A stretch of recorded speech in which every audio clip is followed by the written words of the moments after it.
Good afternoon student. Electrical electronic engineering material lecture number 20 आज आपका है। लेक्चर नंबर 20 आपका जिसमें जिसमें आपको इसके पिछले वाले लेक्चर में जो आपको पढ़ाया जाता है डायमैग्नेटिक, पैरामैग्नेटिक और फेरोमैग्नेटिक, इसी की डिटेल पढ़ाई जाएगी। तो स्टार्ट हम लोग करते हैं। ओके, यूनिट 4 आपको पढ़ाई जा रही है जिसका नाम आपका है मैग्नेटिक मटेरियल्स। यूनिट 4 का नाम है आपका मैग्नेटिक मटेरियल। इसके साथ आगे चलते हैं। तो अभी तक हमने सारी चीज़ें इसमें कितनी चीज़ें पढ़ चुकी हैं। मैग्नेट्स के बारे में पढ़ चुका है, टाइप्स की बात हुई थी, अर्थ हमारा कैसे मैग्नेट की तरह काम करता है इसकी बात हो चुकी थी, और डायमैग्नेटिक के बारे में हम पिछले लेक्चर में पढ़ रहे थे। डायमैग्नेटिक को थोड़ा सा क्विक रिपीट करते हुए हम आगे बढ़ेंगे। तो आज जो चीज़ हम लोग पढ़ेंगे वो आपका होगा कि मैग्नेटिक मटेरियल जो होते हैं आपके प्रॉपर्ली 3 तरीके के जो आपको मोस्टली मिलते हैं, उनमें से एक टाइप हम लोगों ने कल पढ़ रखा था और आज उसी के बारे में उसके आगे की चीज़ों के बारे में हम पढ़ेंगे। डायमैग्नेटिक के बारे में हम लोगों ने कल पढ़ रखा था, फिर तो क्विक रिपीट आपको बता देते हैं क्या होता है। ऐसे मटेरियल जो ऐसे ऐसे मटेरियल जो होते हैं जिनके इलेक्ट्रॉन्स जो होते हैं वो सारे इलेक्ट्रॉन एक पर्टिकुलर एक एटम का इलेक्ट्रॉन, जैसे एक एटम मान लीजिए 5 इलेक्ट्रॉन है, 4 इलेक्ट्रॉन है मान लीजिए, तो चारों इलेक्ट्रॉन पेयर्ड हो जाते हैं जिसकी वजह से मैग्नेटिक डाइपोल क्रिएट नहीं हो पाता। और एटम जो रहता है आपका, वो जो एटम रहता है वो एटॉमिक डाइपोल उसका जीरो होता है, नेट डाइपोल उसका जीरो होता है, जिसकी वजह से मैग्नेटिक प्रॉपर्टी जो भी होती है वो शो नहीं करता है। इस तरह के मटेरियल्स को हम बोलते हैं डायमैग्नेटिक मटेरियल। अब हम चलते हैं, इसी रिपीट था आपका डायमैग्नेटिक्स के बारे में। इसी के जस्ट आगे हम लोग बढ़ेंगे जिसके बारे में हम लोग पढ़ेंगे पैरामैग्नेटिक मटेरियल। पैरामैग्नेटिक मटेरियल्स कैसे मैग्नेटिक मटेरियल्स होते हैं। पैरामैग्नेटिक मटेरियल्स में जैसे डायमैग्नेटिक मटेरियल मैंने आपको बताया कि डायमैग्नेटिक मटेरियल में पर्टिकुलर एक एटम का, मान लीजिए आपने सोडियम लिया, ठीक है, या आप हीलियम ले रहे हैं, तो हीलियम का आपका हो गया 2, ठीक है, हीलियम मान लीजिए आपने लिया, तो हीलियम में 2 पेयर्ड इलेक्ट्रॉन्स आपको मिलेंगे। अगर इसका कॉन्फ़िगरेशन देखेंगे हम अगर, तो यहाँ पे हमको 2 पेयर्ड इलेक्ट्रॉन मिल रहे हैं। 2 पेयर्ड इलेक्ट्रॉन आपको एक में मिलेंगे, यू और यू। हीलियम का कॉन्फ़िगरेशन आप देखेंगे तो क्या बनेगा, 1s2, ये बनता है 1s2। तो यहाँ पे देखिए, यहाँ पे ऊपर में 2 आया है, तो ये आपको 2 क्या है, पेयर्ड इलेक्ट्रॉन्स मिल रहे हैं। तो हीलियम का जो एक एटम का जो डाइपोल होगा, मतलब कि उसको जो जो एनर्जी जो उसको मूवमेंट कराने में लगी, उसके जो इलेक्ट्रॉन्स है वो क्या कर रहे हैं, अपने जो डाइपोल्स है उनको क्या कर रहे हैं, क्रॉस कर दे रहे हैं, एक दूसरे को क्रॉस कर रहे हैं। क्योंकि क्यों ऐसा करें, क्योंकि वो पेयर्ड हो रहे हैं, इस वजह से वो क्या होते हैं, डायमैग्नेटिक। इसी तरह अगर हम पैरामैग्नेटिक की बात करें, तो पैरामैग्नेटिक में जो एक एक एटम पे जितने भी इलेक्ट्रॉन उसके अंदर होते हैं, वो सभी के डाइपोल्स एक दूसरे को क्रॉस नहीं कर पाते, और क्या होता है, पेयर करने के बावजूद, पेयरिंग होने के बावजूद भी कोई एक इलेक्ट्रॉन जो रहता है वो फ्री रह जाता है, जिसकी वजह से उस इलेक्ट्रॉन का अपना जो डाइपोल होता है, पेयर ना होने की वजह से वो डाइपोल क्रॉस नहीं कर पाते हैं एक दूसरे को, और इसकी वजह से वो क्या करते हैं, एक डाइपोल मोमेंट क्रिएट कर लेते हैं, जिसको जो जो किसके अंदर आ जाता है, आपका पैरामैग्नेटिक मटेरियल के अंदर आता है। एग्जाम्पल के तौर पे देख लेते हैं कैसे क्या कहा जा रहा है आपसे, किसकी बात हो रही है।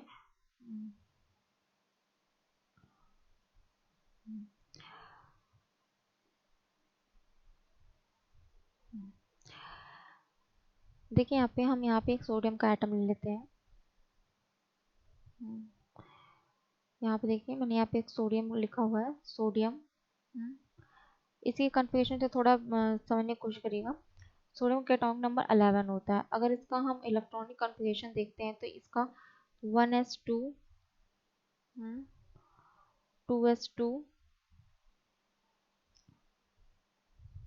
2s2, 2p6, 2p6 और 3s1, ये बनता है आपका इलेक्ट्रॉनिक कन्फिग्रेशन 3s1। अब इसका अगर हम पेयर्ड कन्फिग्रेशन बनाते हैं, डाइपोल कन्फिग्रेशन अगर हम इसका बनाते हैं, तो देखिए किस तरह बनेगा।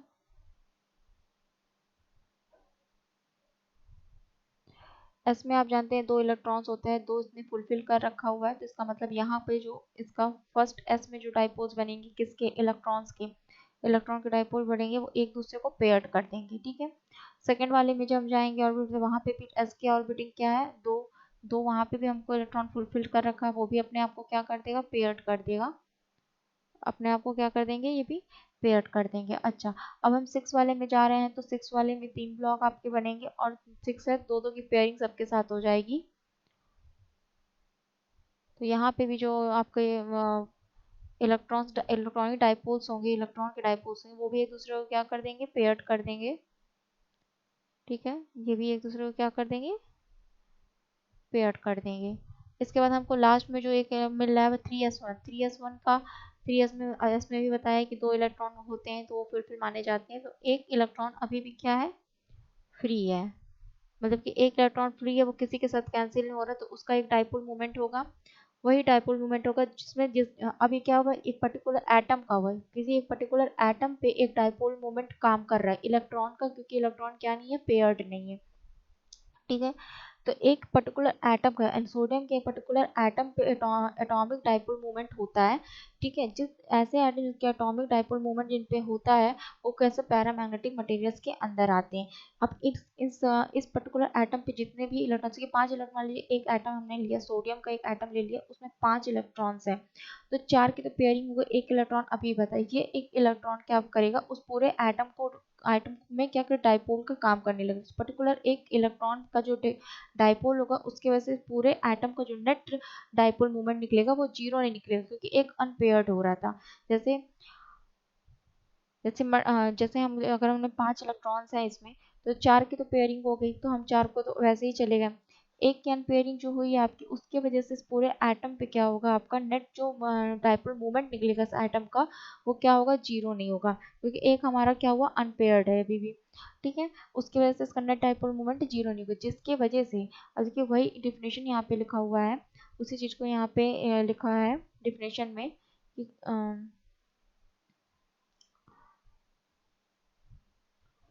यहाँ पे डिफिनेशन में वही चीज लिखी है, some magnetic materials each atom molecules, यहाँ पे डिफिनेशन के अकॉर्डिंग देख लेते हैं, some magnetic material each atom molecules has a net magnetic dipole moment which is vector sum of orbit and spinning the magnetic moment of electrons, मतलब यानी कि क्या, किसी एक पर्टिकुलर एटम के सारे जितने भी उस एटम के अंदर इलेक्ट्रॉन्स होगा उनका जो डाइपोल सम होगा, मतलब कि वेक्टर सम होता है डाइपोल का, वो क्या होगा, जीरो नहीं होगा। तो ऐसे एटम्स जिनके मैग्नेटिक डाइपोल मोमेंट का जो सम होता है वो जीरो नहीं होता है, वो क्या कहलाते हैं, आपके पैरामैग्नेटिक मटेरियल्स कहलाते हैं, ठीक, पैरामैग्नेटिक मटेरियल्स कहलाते हैं। सेकेंड चीज क्या होता है, जैसे इनका कॉन्फ़िगरेशन को कुछ रिप्रेजेंट करने का इस तरीके का तरीका है कि डायमैग्नेटिक में भी मैंने आपको बताया था कैसे रिप्रेजेंट करते हैं, यहाँ पे बता दे रहे हैं कि रिप्रेजेंट कैसे किया जाता है पैरामैग्नेटिक मटेरियल्स को।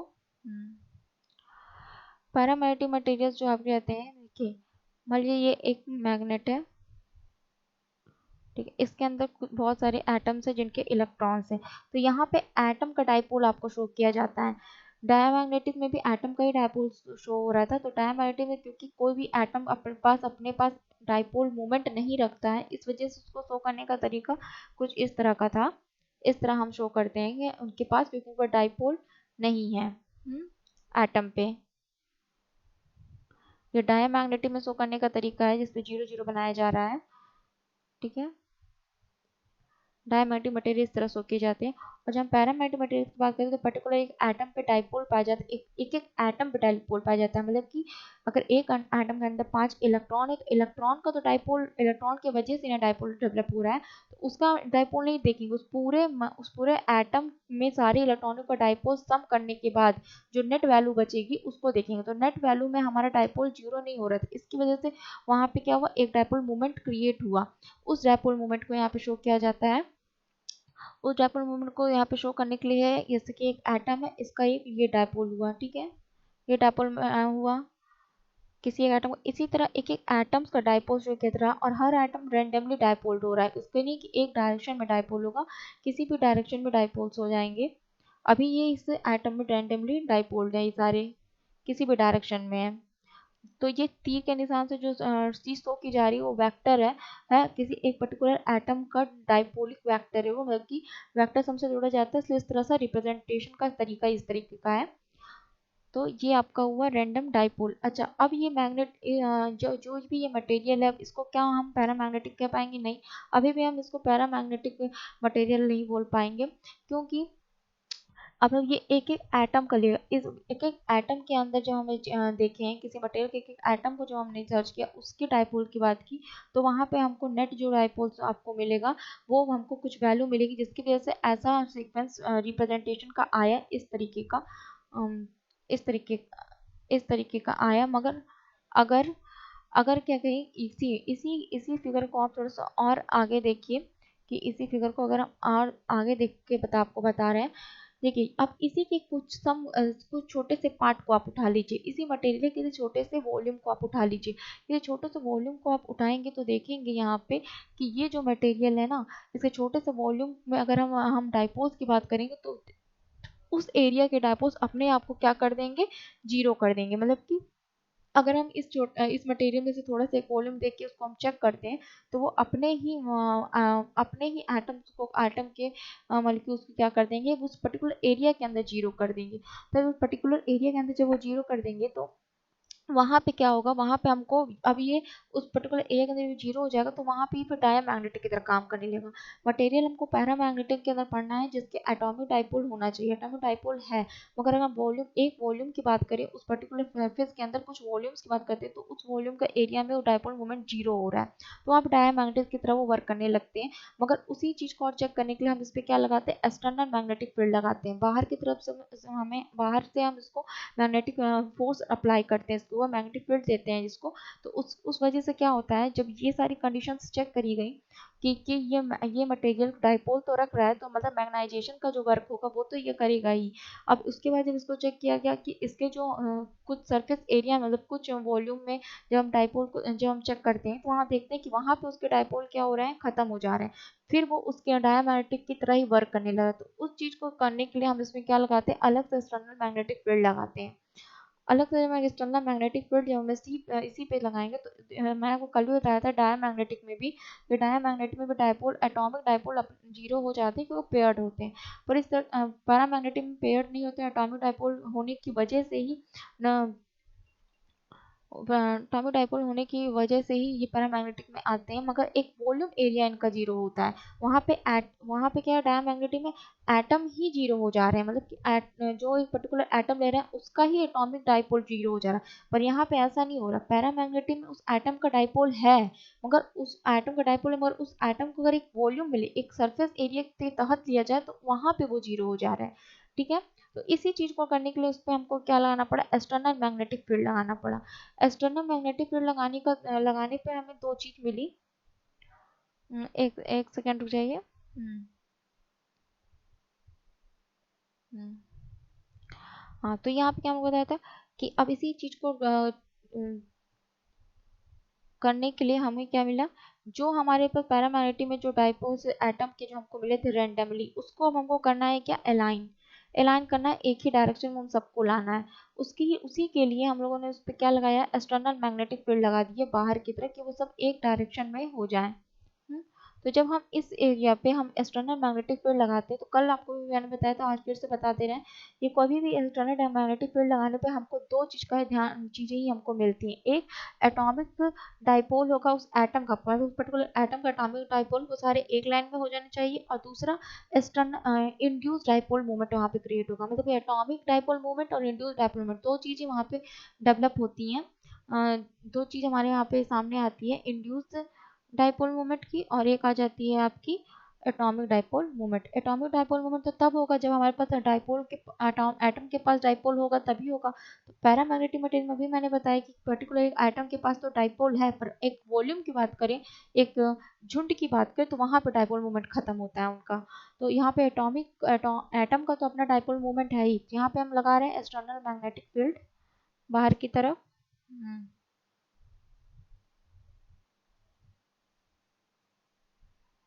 एक्सटर्नल मैग्नेटिक फील्ड लग रही है, एक्सटर्नल मैग्नेटिक फील्ड बाहर की तरफ लगेगी इसकी। जब एक्सटर्नल मैग्नेटिक फील्ड आप बाहर की तरफ से लगा देंगे, तो इनके अंदर जितने भी एटम है और जो डाइपोल कंडीशंस में है, वो क्या करेंगे, क्योंकि हमारा दो कंडीशन हो गया, एक induce induce magnetic induce dipole हो गया, और पहला वाला आपका हो गया एटॉमिक डाइपोल। एटॉमिक डाइपोल हमेशा इंड्यूस से ज़्यादा होगा क्योंकि वो आपके पास पहले से है, मतलब कि एटॉमिक डाइपोल आपके पास पहले से, और जो एक्सटर्नल लगेगा उसकी वजह से चीज़ डेवलप होगी। तो जो चीज़ पहले से वो हमारे पास ज़्यादा होगी, ज़्यादा मात्रा में वो चीज़ होगी, तो यहाँ पे वर्क करने वाली कौन सी चीज़ होगी, यहाँ पे जो वर्क होगा, जैसे डायमैग्नेटिज्म में इंड्यूस की वजह से वर्क हो रहा था, पर पैरामैग्नेटिज्म में से अपने एटॉमिक डाइपोल की वजह से वर्क हो रहा है। ठीक है, एक सेकेंड। यहाँ पे क्या होगा, यहाँ पे फिर से एक बार आपको बता दे रहे हैं, यहाँ का जो स्ट्रक्चर है पैरामैग्नेटिक का आपका कुछ इस तरह का होता है। सारे ही एटम्स अलग अलग दिशा में डाइपोल डाइपोल इनके अलग अलग डायरेक्शन में रेंडमली होते हैं। इनकी कोई फिक्स डायरेक्शन नहीं होती है, किधर भी अलाइन कर जाते हैं। मगर जब हमको इनसे वर्क कराना है तो इनको एक डायरेक्शन में लाना पड़ेगा, तभी ये मैग्नेटाइज्ड होंगे। ठीक है, इसको मैग्नेटाइज होने के लिए हमको इसके बाहर लगाना पड़ेगा external magnetic field. External magnetic field हमको इसके बाहर लगानी पड़ेगी, एक्सटर्नल मैग्नेटिक फील्ड। हम बाहर से इसको मैग्नेटाइज करने की कोशिश कर रहे हैं। मैग्नेटाइज करने पे हमको दो तरीके की चीज़ें मिलेंगी। एक पहला आपको क्या मिलेगा, पहला आपको एटॉमिक, अगर आपके पास एटॉमिक डाइपोल मौजूद है उस एटम का, तो वो क्या करेगा, इंक्रीज कर जाएगा। एटॉमिक डाइपोल अगर मौजूद है उसका तो वो इंक्रीज कर जाएगा। और सेकेंड चीज जो आपको मिलेगी इसमें वो इंड्यूस इंड्यूस डाइपोल मोमेंट मिलेगा। शॉर्ट में लिख दे रहे हैं क्योंकि लिखने में बहुत दिक्कत होती है।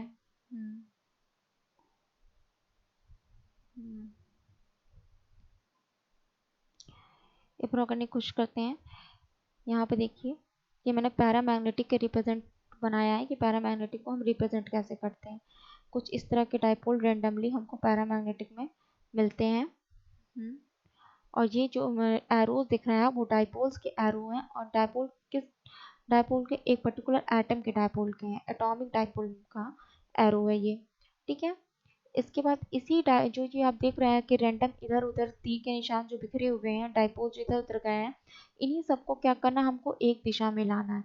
इन सबको हमको एक दिशा में लाना है। एक दिशा में लाने के लिए हम इसके बाहर लगा देते हैं एक्सटर्नल मैग्नेटिक फील्ड। इसके बाहर हम लगा देते हैं क्या, एक्सटर्नल, शॉर्ट में ही लिखेंगे समझिएगा आवाज़ सुन के, एक्सटर्नल मैग्नेटिक फील्ड हम लगा दिए हैं यहाँ पे। ठीक है, इसकी वजह से इसमें देखिए परिवर्तन क्या होगा बताते हैं अभी आपको। एक्सटर्नल मैग्नेटिक फील्ड लगा दी गई। एक्सटर्नल मैग्नेटिक फील्ड कभी भी जब लगाई जाती है तो दो तरीके का वर्क करती है, दिमाग में बैठा लीजिए। एक, जो भी एटॉमिक डाइपोल अगर उस मटेरियल के पास है तो वो तो वो क्या करेगी, उनको एक लाइन में कर देगी, अलाइन कर देगी। किसके अलाइन कर देगी, एक्सटर्नल मैग्नेटिक फील्ड की दिशा के अलाइन कर देगी। जिस दिशा में एक्सटर्नल मैग्नेटिक फील्ड लगी है, मतलब कि अगर मान लीजिए आपके एक्सटर्नल मैग्नेटिक फील्ड इस दिशा में लगी हुई है, तो इस हर एक एटम के डाइपोल इस दिशा में अलाइन हो जाएंगे।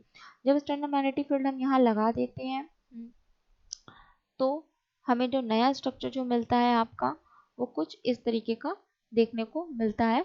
ये क्या हो जाएंगे, अलाइन हो जाएंगे। ये 100% अलाइन नहीं होता, पर मैंने आपको बस दिखा दिया है कि 100% अलाइन हो जा रहा है। पर ये हाँ, जितने रैंडम है उस तरह रैंडम नहीं रहते, सब एक दिशा में आने की कोशिश कर लेते हैं, सब एक दिशा में अलाइन हो जाते हैं। तो ये फिनोमेना जो हो रहा है आपका, जो इससे एक दिशा में हो रहा है, वो किसकी वजह से हो रहा है, एक्सटर्नल मैग्नेटिक फील्ड की। और एटम का डाइपोल का एलाइनेशन किस तरफ होगा, जिस तरफ मैग्नेटिक फील्ड होगी। कौन सी magnetic field, external magnetic field जो हम बाहर से लगा रहे हैं उसके डायरेक्शन की तरफ एटम, जो भी एटम्स होगा उसके डाइपोल के डायरेक्शन उसी दिशा में हो जाएगा। दूसरी चीज जो इंड्यूस डाइपोल जो इनके अंदर डेवलप होगा वो भी डेवलप होगा, पर क्योंकि हमारा जो पहले से एटॉमिक डाइपोल है इसके अंदर, इस वजह से ज़्यादा मात्रा में जो चीज़ वर्क करेगी वो आपकी करेगी क्या, एटॉमिक डाइपोल वर्क करेगा। ठीक है, इंड्यूस वाला बहुत कम मात्रा में वर्क करेगा। तो ये जो फंक्शन आपका जो पूरा यहाँ तक होके आया, ये कहलाता है आपका क्या, ये मैग्नाइजेशन कहलाता है किसका, पैरामैग्नेटिक मटेरियल का। ठीक है, पैरामैग्नेटिक मटेरियल का मैग्नाइजेशन कहलाता है ये। अच्छा, इसके बाद आपको जब ये सारी चीज़ें हो जाएँगी तो अब इसका इफ़ेक्ट देखेंगे प्रॉपर्टीज़ क्या होती है। तो ये आपका पैरामैग्नेटिक मटेरियल्स के बारे में मुझे लगता है पता चल गया। पैरामैग्नेटिक मटेरियल कुछ नहीं है, अगर थ्योरी के सोचने की बात की तो एक ऐसे मटेरियल्स जिनके पास एटॉमिक डाइपोल होता है, अपना एटॉमिक, हर एक एटम का एटॉमिक डाइपोल अपना होता है और उनका नेट जो उस पर्टिकुलर एटम को ऐड करने के वो सारे उस एक एटम के जितने इलेक्ट्रॉन्स हैं उनके डाइपोल्स को सम करने के बाद हमारे पास नेट वैल्यू जीरो नहीं होती उनके वेक्टर सम की। तो वहाँ पे जीरो जब नहीं होती तो उस तरह के मटेरियल्स को पैरामैग्नेटिक मटेरियल्स बोलते हैं। और ये फिनोमेना जब हम क्या करते हैं, या पैरामैग्नेटिक मटेरियल बोलते हैं, और इनके जो भी एटम्स के जो डाइपोल्स हैं वो रेंडमली इधर उधर रहते हैं। उसको एक दिशा में लाने के लिए हम एक्सटर्नल मैग्नेटिक फील्ड को लगाते हैं, जिसमें दो फिनोमेना आता है। एक एटॉमिक डाइपोल अगर है उसके अंदर तो वो सारे एक्सटर्नल मैग्नेटिक फील्ड की लाइन की दिशा में क्या हो जाएंगे, अलाइन कर जाएंगे।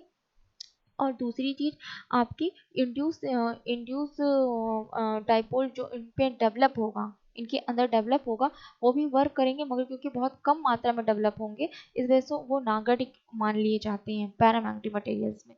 ठीक है, तो ये पूरा फिनोमेना कहलाता है आपका मैग्नाइजेशन। ठीक है, किसका मैग्नाइजेशन, पैरामैग्नेटिक मटेरियल्स का। और पैरामैग्नेटिक मटेरियल्स भी आपको पता चल गया। अब हम उनकी प्रॉपर्टी पे थोड़ा चलते हैं कि पैरामैग्नेटिक मटेरियल्स की प्रॉपर्टीज क्या होती हैं। ये वही सारे फंक्शन को समझाया गया है ये अगर वही सारे फंक्शन को समझाया गया यहाँ पे।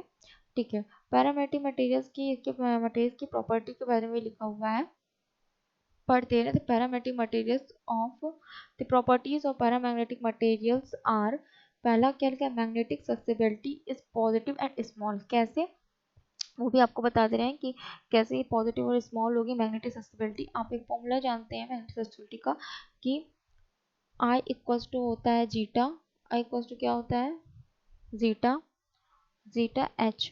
एच आपका क्या हो गया, मैग्नेटिक फील्ड हो गई, इंटेंसिटी होगी, आई हो गया इंटेंसिटी, ये फील्ड हो गई। ठीक है, देखिए इसमें क्या होगा कि आप अगर मैग्नेटिक फील्ड को मान लीजिए 1000 तक कर दीजिए, ठीक है, 1000 टेस्ला इसको दे दीजिए पावर, तो ये क्या होगी आपकी, ये आपकी क्या होगी, ये इसके अकॉर्डिंग बढ़नी चाहिए। इसके अकॉर्डिंग बढ़नी चाहिए, यही होना चाहिए ना कि इसके अकॉर्डिंग बढ़ना चाहिए। मगर ऐसा करने पे होता क्या है आपका, ये बढ़ती जरूर है, मैग्नेटिक फील्ड और इंटेंसिटी बढ़ती है मगर जीटा की वैल्यू घटती है, मगर घटनी नहीं चाहिए, वो बढ़नी ही चाहिए मगर प्रोपोर्शनल है, मगर ये घटती है। घटने की वजह से ये क्योंकि सक्सेबिलिटी क्या होती है, ये क्या कर लेती है, अपने आप को बहुत स्मॉल वैल्यू रखती है पैरामैग्नेटिक मटेरियल्स में। ठीक है, अपने आप की वैल्यू बहुत स्मॉल कर लेती है। परमेबिलिटी मैंने आपको बताई थी, रिलेटिव परमेबिलिटी इसकी ग्रेटर होती है यूनिटी से, कैसे, एक यूनिट से अधिक होगी। रिलेटिव परमिटिविटी म्यू आर की वैल्यू जो आपकी होगी, म्यू आर की वैल्यू वो आपकी अधिक होगी, किससे अधिक होगी, किससे अधिक होगी, 1 यूनिट से। ठीक है, मैं यहाँ पे एक चीज लिखी थी, magnetic field lines are attacked to the paramagnetic materials when place in magnetic field. अच्छा, डायमैग्नेटिक में आपने जाना था कि डायमैग्नेटिक क्या होते हैं, जो मैग्नेटिक फील्ड लाइंस है अपोज करते हैं, रिपल करते हैं एक दूसरे पर। इसमें क्या होता है, वीकली हल्के से क्या होते हैं, ये एक दूसरे से अट्रैक्ट करते हैं। ठीक, अच्छा, एक चीज़ और बता देते हैं कि ये पैरामैग्नेटिक मटेरियल के अंदर अगर आप टेम्परेचर बढ़ाएंगे तो सक्सेसिबिलिटी आपकी क्या होगी कि इन्वर्सली प्रोपोर्शनल होगी और ये घटती जाएगी। कैसे घटेगी बता दे रहे हैं। हम्म, हम्म, हम्म।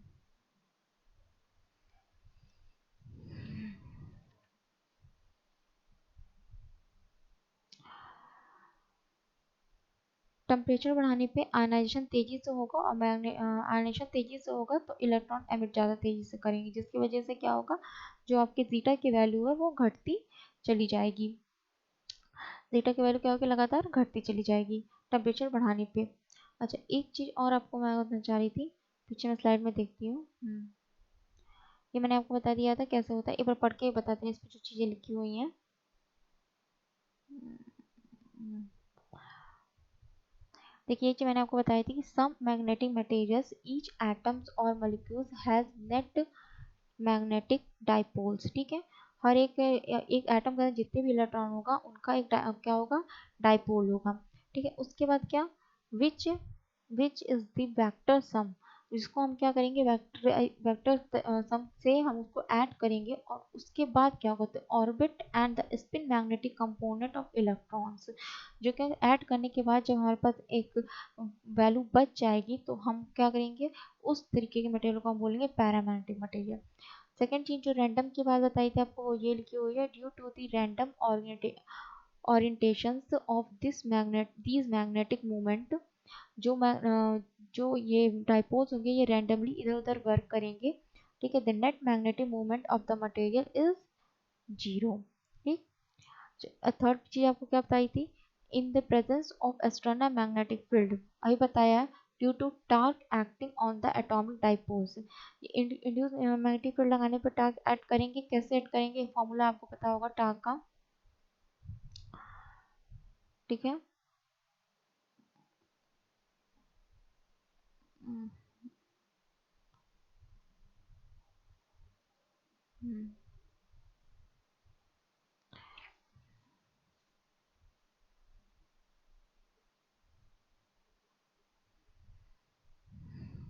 पेन,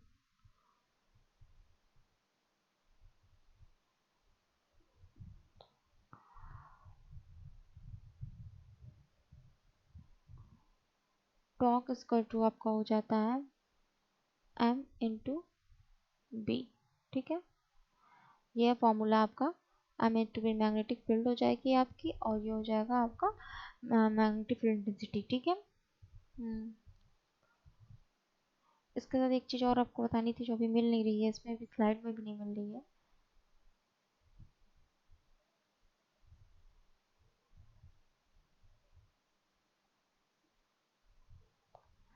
हम्म, तो यहाँ तक आपको मैंने मैग्नेटिक फील्ड पैरामैग्नेटिक मटेरियल्स के बारे में बता दिया है। इसके बाद हम आगे चलते हैं, प्रॉपर्टीज़ के बारे में बता दिया है कि प्रॉपर्टी ऑफ पैरामैग्नेटिक मटेरियल्स क्या होते हैं, मैग्नेटिक सस्टेबिलिटी पॉजिटिव और स्मॉल होती है, रिलेटिव परमेबिलिटी आपकी ग्रेटर होती है, एक यूनिट से ज़्यादा, मैग्नेटिक फील्ड लाइंस जो होती हैं अट्रैक्ट करती हैं पैरामैग्नेटिक मटेरियल्स में, और डायमेटिक से यही चीज़ रिपल करती है, सस्टेबिलिटी इन्वर्सली प्रोपोर्शनल होती है, टेम्परेचर क्यों होती है ये भी बता दिया गया।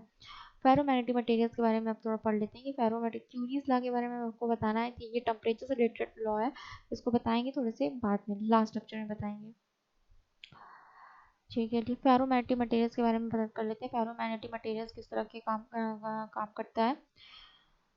फेरोमैग्नेटिक मटेरियल्स में आपका एक अगर आप देखेंगे तो पैरामैग्नेटिक मटेरियल्स की तरह ही थोड़ा वर्क करता है, बस थोड़ा सा डिफरेंट है।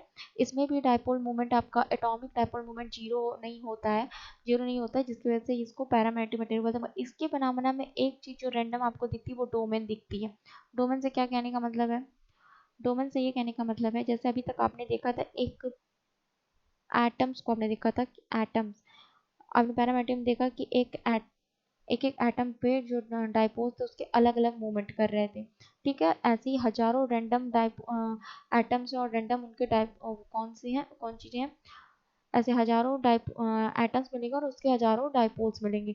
मगर फेरोमैग्नेटिक में एक चीज़ यही आता है कि वहाँ पे भी हमको एटम्स बहुत ढेर सारे मिलते हैं और रैंडमली करते हैं, ऐसा नहीं कि वो एक सीधी रेखा में काम करते हैं, वो भी रैंडमली करते हैं। बस उसमें क्या होता है, वो क्या करते हैं, डोमेन अपना अपना डोमेन बनाते हैं, अपना डोमेन कहने का मतलब वो अपने अपना एक घर बना लेते हैं, अपना अपना घर में थे। फेरोमैग्नेटिक मटेरियल में मान लीजिए कुछ एटम्स के जो वो है डाइपोल है कुछ एटम का, अप की तरफ वर्क कर रहा है ऊपर की तरफ, तो वो सारे ही जितने एटम अप की तरफ वर्क कर रहे हैं वो सब एक तरफ ही होंगे, वो कहीं और नहीं होंगे, वो सब क्या होंगे, एक तरफ होंगे।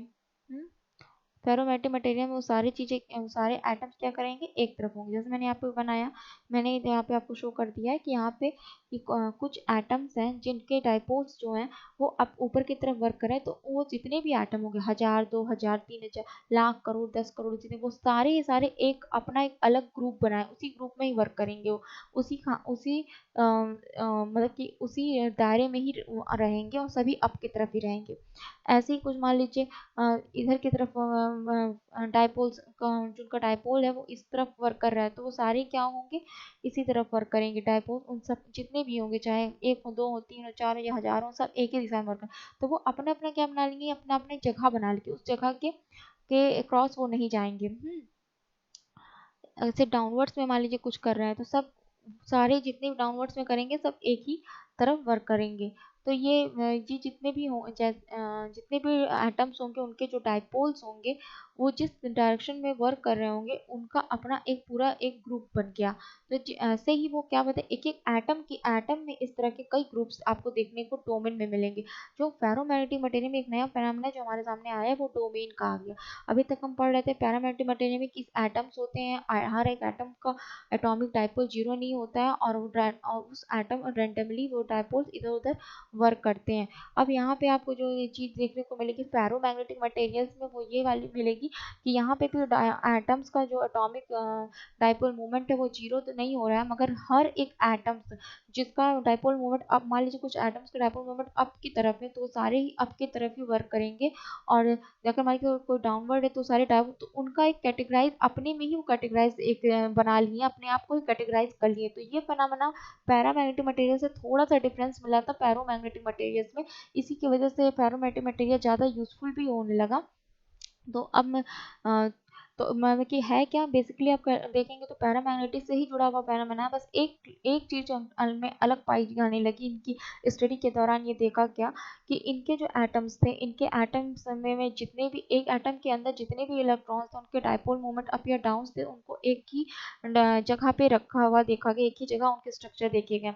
इसकी वजह से अभी इसकी वजह में क्या होने लगा, अच्छा ये जो पूरा फेनोमेना था वो आपका कहलाया कहलाया क्या, फेरोमैग्नेटाइजेशन।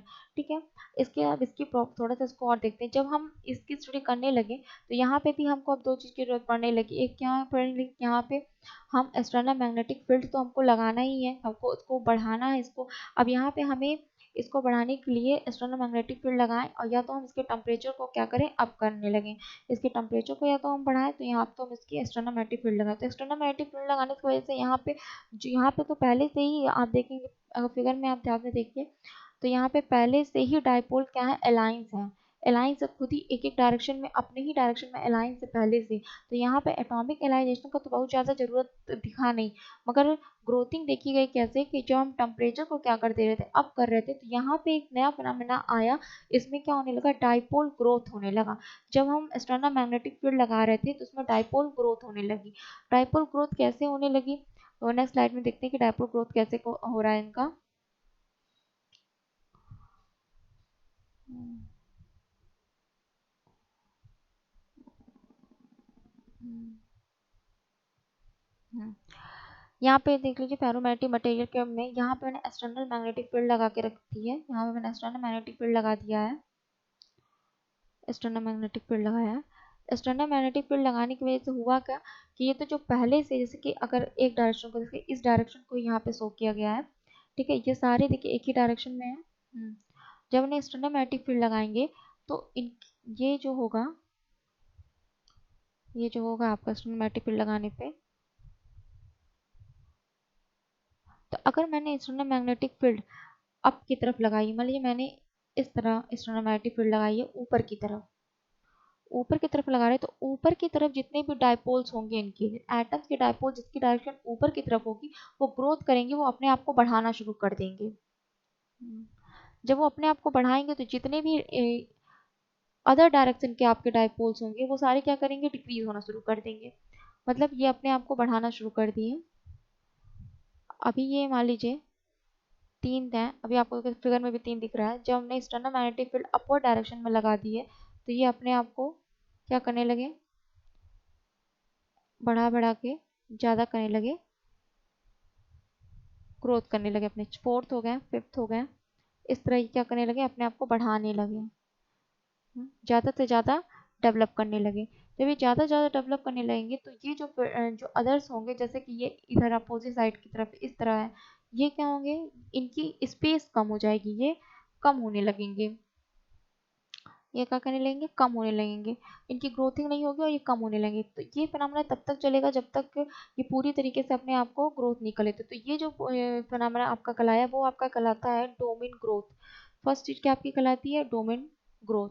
तो जो हम एक्सटर्नल मैग्नेटिक फील्ड देते हैं तो उसके पहले हमने देखा था कि एटम्स के जो एटम्स होते हैं उनके डाइपोल्स को अलाइन करने के लिए हम देते हैं, पर यहाँ फेरोमैग्नेटिक मटेरियल में यही चीज़ आपको एक अलग सी दिखी कि यहाँ पे तो एटम्स अपने आप को पहले से ही अलाइन करके बैठे हुए थे, अब हमें क्या करना है, इनको और बढ़ाना है, इनको बढ़ाना है। तो यहाँ पे हम जब एक्सटर्नल मैग्नेटिक फील्ड देते हैं तो हम क्या करते हैं, डोमेन की ग्रोथ कराते हैं।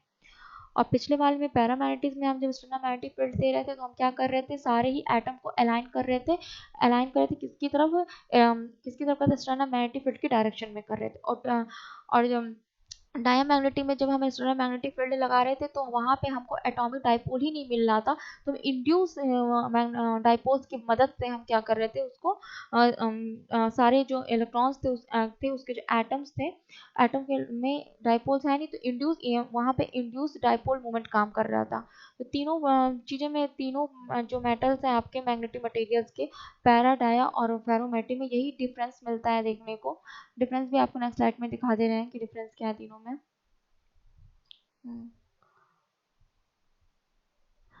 क्यूरी अच्छा, क्यूरी विसल लॉ आपको कल बता दिया जाएगा नेक्स्ट वाले टर्म में।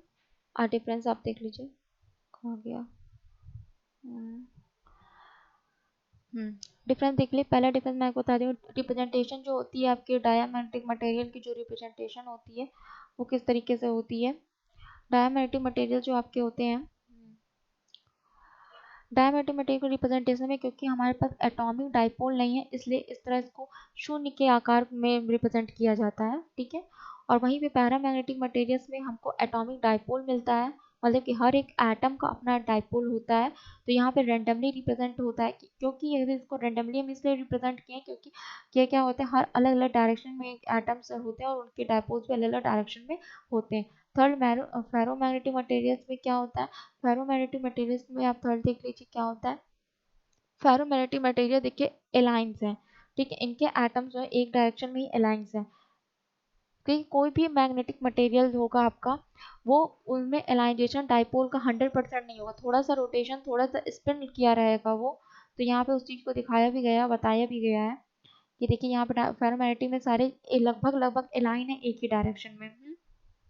अब हमको यहाँ पे जब हम एक्सटर्नल फील्ड लगाते हैं इसको डायमैग्नेटिक मटेरियल में, तो हम यहाँ पे जो एक्सटर्नल फील्ड लगाने के बाद हम एटॉमिक डाइपोल की मदद से हम इसको मैग्नेटाइजेशन इसका नहीं कर पाते, हम किसकी मदद से करते हैं, इंड्यूस डाइपोल मूवमेंट की मदद में। जो इंड्यूस डाइपोल जनरेट होता है उसकी वजह से हम इसको अलाइन करते हैं डायमैग्नेटिक मटेरियल में। पैरामैग्नेटिक में हम किसकी वजह से करते हैं, एटॉमिक डाइपोल्स की वजह से करते हैं। और फेरोमैग्नेटिक मटेरियल में हम किसकी वजह से मैग्नेटाइज को करते हैं, फेरोमैग्नेटिक मटेरियल में हम डोमेन की वजह से करते हैं, जो इनके अंदर डोमेन है, डोमेन की ग्रोथ की वजह से हम इसको अलाइन कर पाते हैं, ठीक है। अलाइन करके के हम किसकी तरफ ले जाते हैं, मैग्नेटिक फील्ड की डायरेक्शन में ले जाते हैं। तो ये तीन उनके क्या फिनोमेना थे और कैसे कैसे ये अलाइंस होते हैं, एक्सटर्नल मैग्नेटिक फील्ड लगाने पे क्या क्या इफेक्ट पड़ता है उस पर, वो सारी चीज़ आपको बताई गई है। रिलेटिव परमिटिविटी बहुत लेस होती है आपकी किसकी, डायमैग्नेटिज्म की, और एक से अधिक आपको किस में मिलेगी, पैरामैग्नेटिक की, और बहुत ही ज़्यादा लार्ज आपको मिल जाती है फेरोमैग्नेटिक मटेरियल में रिलेटिव परमिटिविटी, ठीक है। इसके बाद जो क्यूरी विसल लॉ है, ये आपको कल के लेक्चर में पढ़ाया जाएगा। तो आज के लिए फ़िलहाल इतना ही। Thank you.